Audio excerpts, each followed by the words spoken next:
Monggo kula dherekaken lumampah dhateng kagem mangan patompo pados sithik melik kados menapa kedadosan ingkang saestunipun monggo kula dherekaken.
Sing biasane iki anter metu yo saiki 1.200.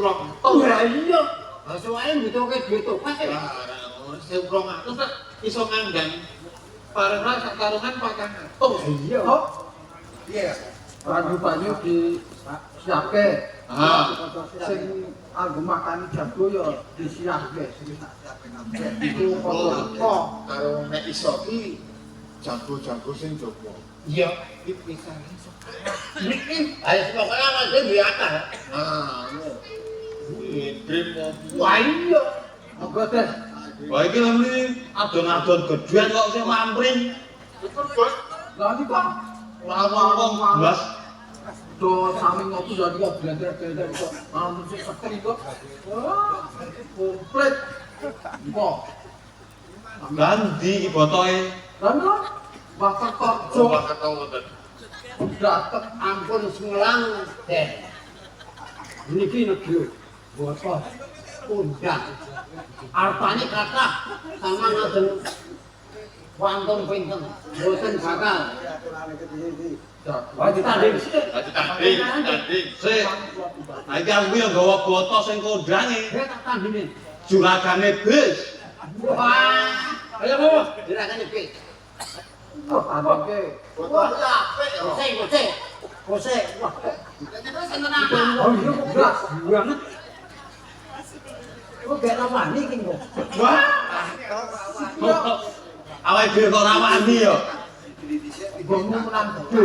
Tandingan ini. Oh, tandingan 8-10 wani ora. Walaupun jempol. Tarungane. Banyu sik. Gandengnya gandengane sikit terus gandengane dadi lagi Lah dua. iya. Ya. Oh, to dibangun. Karo iki nyun sewu Gus. Iki gandeng tarungane kurang-kurang. Tokoane. Ya, itu lah awak dhewe. Wis manut piro? Nggih, jane juragane biasa paling ora 1.200 endi 2.200. Anak jangkrik buntutane Kecil ya. Apa 1.200? Sak dhuwure luwih wani ya. Dia wani ora Wani. Oh, tas atau nyun sewu jenengan kok Wong namane iki paitane opo? Ala wedhusku tak beli kabeh. yo enak bojomu apa. kok tareni. Ora Kok tak jak tareni. kok tak jak ora utara. Dekmu mau gowoke ora? Nah, masalah duit sak kuatne ben bagus. Yo. Piye wis piro iki dile? Wis tanding gonmu belas menang gede. Piro Kang Beto? 5.000 pokok tuaku manut. Oh, 5.000 buta 10. Ya wis 10. Manut. Sing kena dene iki. Rupane dorok. Dino iki lho pas kan iki cocok lho iki. Ya wis. Beto. Cetok wani. Ayo wani dadi. Itu sik. Ye. Terus iki terus kok wong sok jago ku ya ora diluse. Ya apa kan apa ben mempem. Jagung. Aku numpak malah sok. Ya jagung. Jagung. Ayo kene.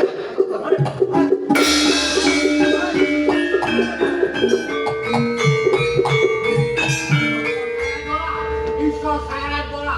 Ayo. Bubar. Ora kena doa dijago, bubar kabeh. Bubar. Surabaya. Sumirat. Kowe teko-teko kok bubarke wong arep adon jago.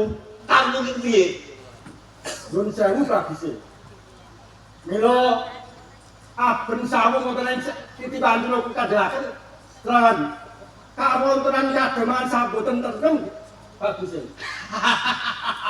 Wong ketentremane kademangan iki nek ya ana sing ngatur, wis ana sing kewajibane. Ora wong ngebubarke wong adon jago wong ngene iki Sumirat. Bener kuwi Dek. Aku jago iki ora gampang ngopeni saka kucuk nganti. Jago iki pita kesasi.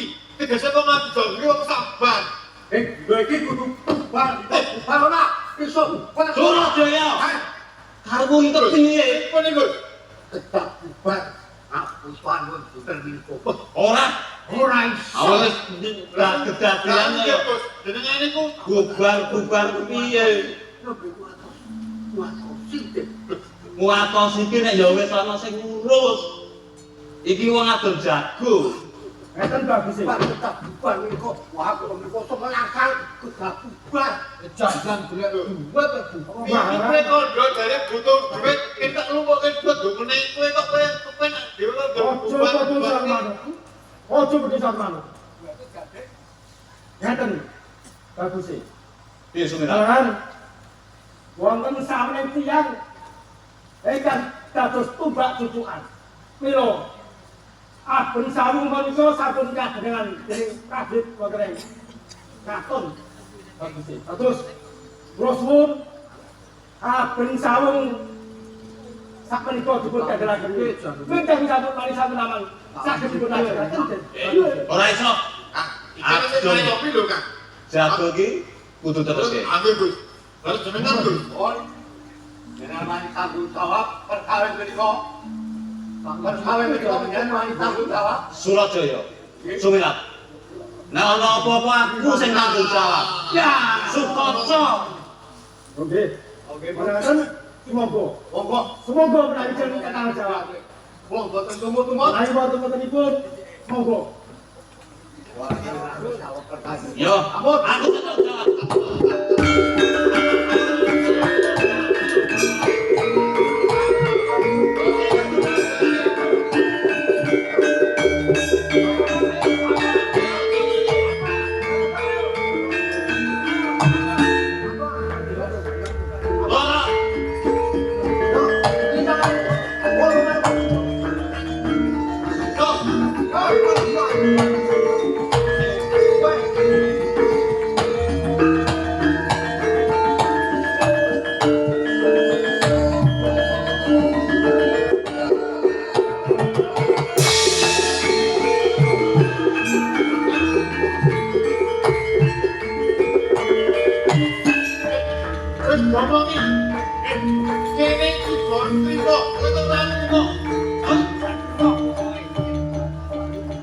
Weh, irang bumi.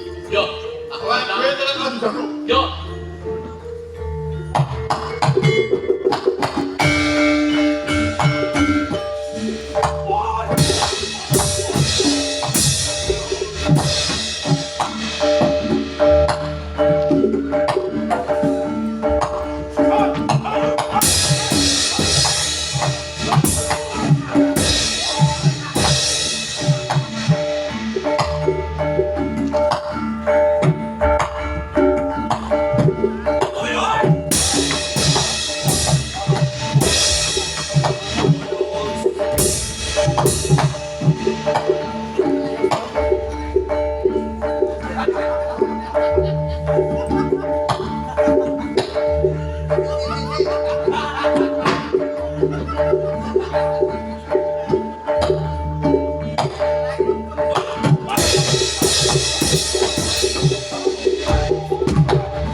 Ya tolongan iki piye, Wah, ya. Ora jumbuh karo kanjamu. Sampun ngantos ngembet. Panjenengan ki demang cekap kula nyatani. Kahanan kaya ngene piye? Kadang kula menika ya penggak tak bubarke do ngabutuhan. Kula niku ben do bubar ora ana kahanan keten iki. Mula-mula ya kowe kuwi kok sing marai mau ora kok piye ya? Kok mula-mula aku ora gelem bubarke kok kae kok dadi marai ngene iki kok. Awak iki wong tangcong ngono loro kok pucak. Terus saya gitu mak. Kecantosipun menawi abri sabung menika ing kula kadelaken. Mboten ngantos ing dados jojokan gitu mak. Tembungmu kok yen kena tak lareni. Lah atase kowe kok mbubarke wong adu jagung nganti cabar. Piye? Mboten kan sawu gitu mak. Awit wonten abri sabung menika wonten ingkang ngayomi wonten tanggung jawab wonten ing tanggung jawab mboten Ono sing ayo. Sapa sing ayo? Hah? matur aku. Sapa? Ngaten wonten ingkang ngayomi wonten abang saung menika ingkang ngayomi sing baguse Sukoco. Sukoco.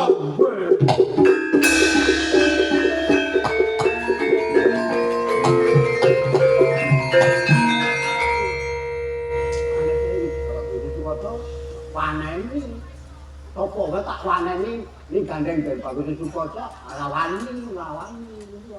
Ane ngono Surajaya. Nggih. Sukoco ya mung bocah wingi sore. Kok isa-isane nganti cabar. Tuwa kowe. Digdaya kowe kok Wedi karo Sukoco. Ya, Sukoco menika putranipun sinten? Oh, putra panjenengan to? Aku ya ora wani putra panjenengan iki. Sak umpami mboten bagus Sukoco, apa suaramu ngendhet kami? Rampung wingi-wingi. Kula rampung ngaten. Ini gading bagus Sukoco. Napa kula kepundi? Napa kan matur kali bagus Sukoco? kriwi anu dadi grojokan.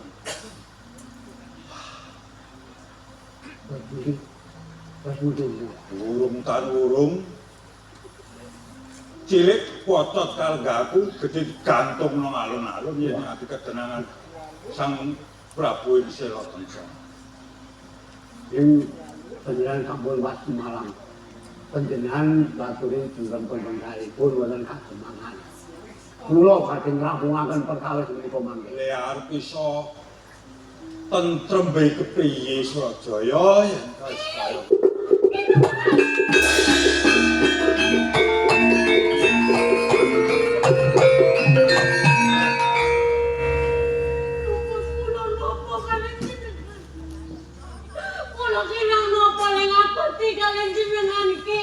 ana nalar gunalan ana apa Kaya iki pun mboten iso dinalar.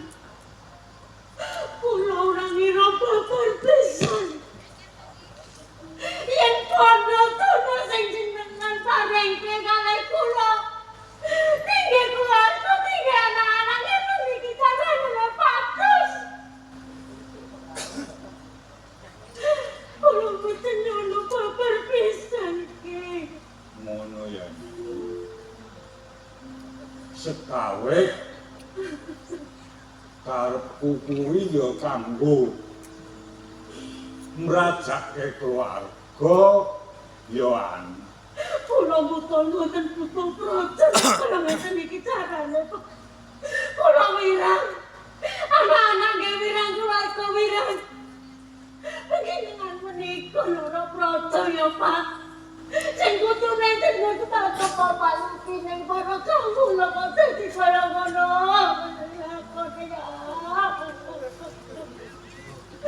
Isin tenan kula iki.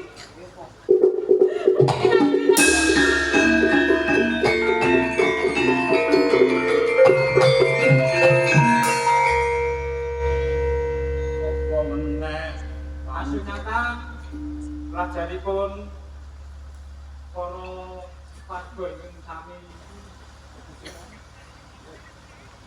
dadosaken bardah wonten ing kademangan menika wonten ngatur sawung tansah panjenenganipun Leres Kidemang, Pramuka sampun malah sampun kadengaran perjuangan saking Sela Kencana Kidemang. wis tekan Sela Kencana Leres mati ya. Kados pundi? Sak menika kados pundi ki teman?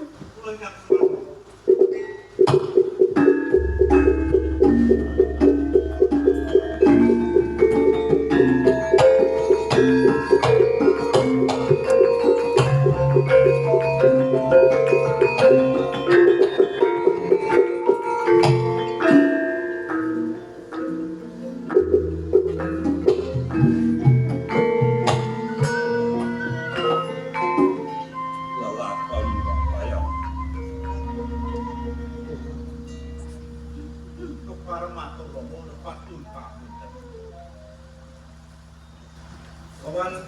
nderekaken. Enajen sekarwan nyincik bayang karinenen dari ugi putra putri nipun Kanjeng Sinuwun Seloan.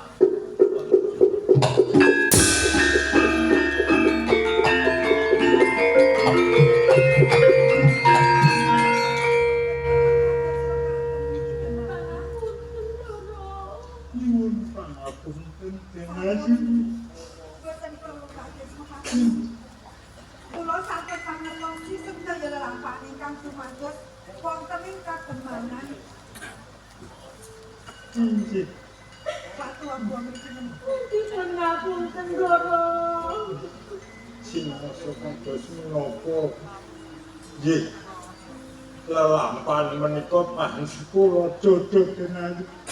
Nanging kula nyuwun gesah. Mangke menawi dipun sowayaken wonten ing kraton Sirakarta. Kula jodoh sedaya kalepatan kula Denasi. samangke kula ingkang badhe matur wonten meksa caritaken. Dan Kula badhe matur menawa wontenipun lan badhe nyuwunaken pengenten-enten kula dherek sakmangke panjenengan dipun paringi pitutur. Iki sendika kawigatana wonten sampun Bapak Kalendeni. Monggo boten kesuwen kula dherekaken sowan wonten ngarsanipun sang inggih. Kula badhe matur. Inggih kados pundi Ndoro? Saestunipun kula sampun gadahi sabuk tresna kaliyan ingkang putra pun Joko kali. Menapa mboten klentu anggen kula mirengaken ngendika panjenengan dalem. Boten klentu ditemani. Nggih.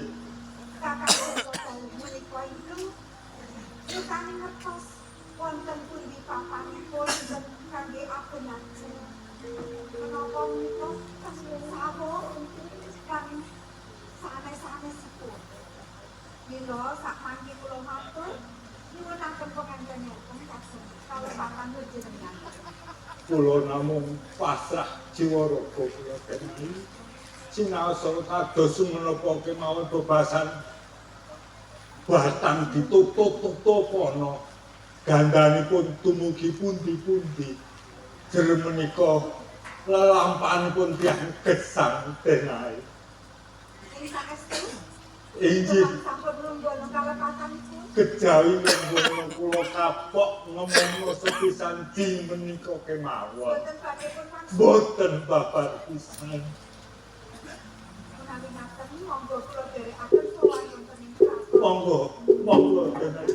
Iya.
Pabrik Silo Kulo Sinuwun Bapa Begawan Seto Kulo Siramu nggih putra Sekar Injil.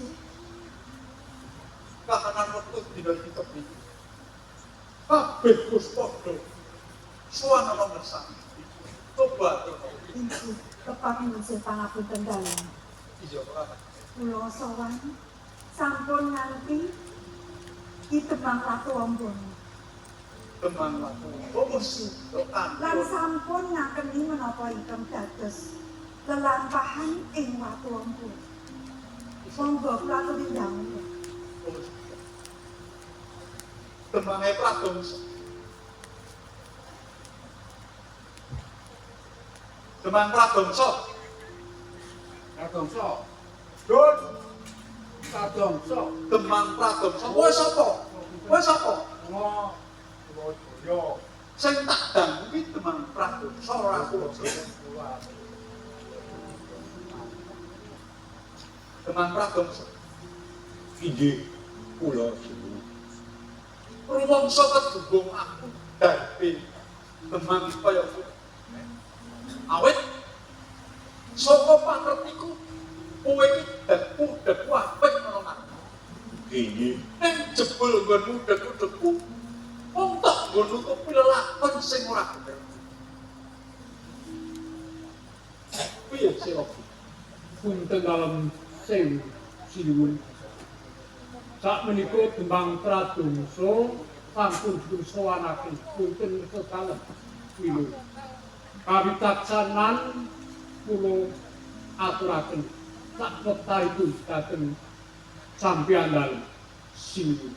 Keparo munjuk dulu. kepiye sira kabeh Karena sedaya perkawihipun sampun cetha. Demang pradosa sampun nglenggono. iya Tindakipun sampun repat putri negari Silo Kencana. Pramila piyambakipun dipun paring pidana ingkang laras kalian. Karepatanipun kemawon sih. jur pidana apa kan bakal dak paringake marang demang pradongsa Punten dalem sewu kados pundi Sengaos panjenengan dalem paring pidana gunaken gunane Prabu. Menapa ugi lapetipun wonten ing Silo Kencana sampun ageng injil panjenengan dalem kedah ngagem kathah nan injil kepareng munjuk nepatu sepapunten dalem. sapa kowe Kula Joko Galih anakipun Demang Pradongsa. Joko Galih anake demang pradongsa Inggih. arep matur Sakderengipun langkung ngaturaken suntun pabedhin dipunjuk. yo tak tampa pangastuniku dan ditambah Kula inggih sangat anggen kula niki ugi dados mojunan. yo Saestu Bapak kula Demang Pradongsa lepat. Ananging kula pinangka anakipun nyuwunaken pangapunten saestu. Sinaosa dipun pidana kula nyuwun dipun entenaken. Injil. piye Kula aturi pegawai. Kula aturi nimbang. Kabolah ketika ditemang menika injil boten seperti kepara malah kathah sami saged majengaken negari.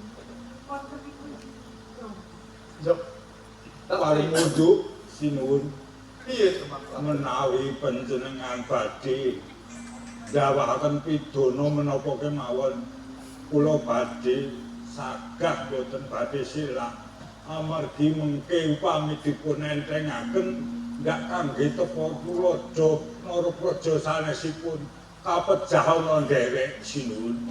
ora demang pradongsa aku jejering pengayomaning kraton Silo Kencana ing kraton Silo Kencana iku ana tatanan kanthi bayangkarine negari kang padha tuwa mula dina iki Sliramu tak kocok nggonmu dadi Demak.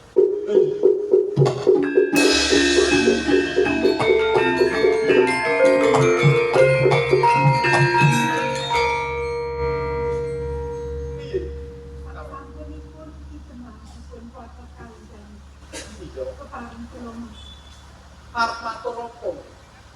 Saestunipun kula sampun gadhah sesambetan tresna kaliyan Joko Kalih inggih putranipun Ki Demang Watuampun. Sliramu duwe sesambungan tresna karo anake Demang Patra. Kula kulanjeng nyuwun badhe gesang pembayar panggung. Yo kepiye wae yen pancen iku wis dadi kekarepan. Pun Rama bakal durungake apa sing dadi kekarepan. Punten dalem sing sinuwun Piye sira? rehne putranipun Demang Pradongso ing sakmangke dados putra dalem putra mantu rehne ing sakmangke kademangan ing Watrangga menika ungkang nalika saking pemanggih kulo rehne Joko Kalih ugi gadah lelabetan wonten sedalem nalika tepan dalem suatu ing sakmangkenipun nyuni dateng ing bapakipun suatu ing semangke dipunjumenengaken wonten ing Watrangga. Yo Ndalasen perkara kuwi tak pikir. Terus menika angge pinggir Joko Kalih menika ingkang dunungaken wonten pundi papanipun ageng saweg menika. Oh iya. Yo tak trimo, Ger. Tak trimo. Kula dina iki aku bangga banget. Aku bombong rasane ati. Ing kraton Sewa Kencana ana bayang-bayang dari koyo dene kirang bisa mranata kabeh perkara kang ana ing mangguk ana ing Sewa Kencana. Mula dina iki ayo bebarengan sesanti Jaya Wijayanti kanthi selamat Hari Bayangkara Republik Indonesia yang ke-80. Matur nuwun.